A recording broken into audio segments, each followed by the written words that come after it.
Yeah, well, so it was born out of the days of when I was working on I started off in this sort of seafaring world working on big motor yachts. So you start off as a deckhand in a crew of 14 or 15, and you spend your essentially or a glorified cleaner, like a very well paid glorified cleaner, but you spend a lot of time doing a lot of repetitive tasks, which gives you a lot of time to think. And at that time, I still am really into like my house music, a lot of electronic music. I was using SoundCloud a lot to find new music.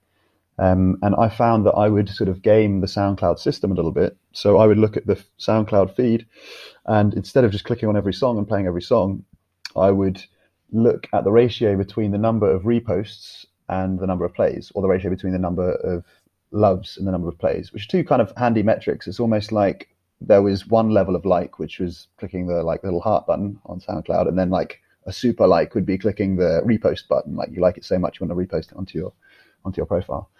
And I generally found that if the ratio between those metrics was low enough, so if you had uh, quite a few reposts well, it's not a question of reposts per play, but if you didn't have lots of plays for each like or each repost, then the chances were it was going to be a good song. And I realized there was so much content out there on SoundCloud. There's just what I call it. This is the tyranny of choice. Really, there's just hours and hours uploaded every minute, I believe, to SoundCloud in terms of content, and it's not sorted. It's kind of like there's this library out there that's just been torn.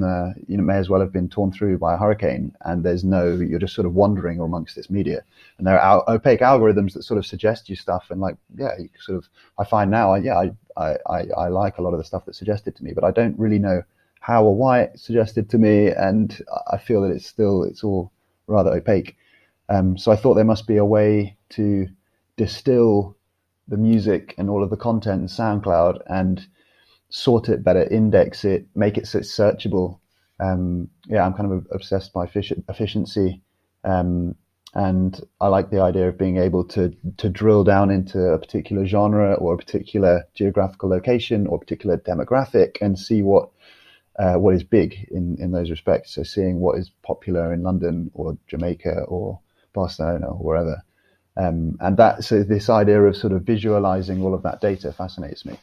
And that's where it's born out of. And then I started working on, okay, well, how do you sort music? Like, how do you decide what is more valuable and what is less valuable? How do you create a system whereby the cream floats to the top, which is what tunable is really.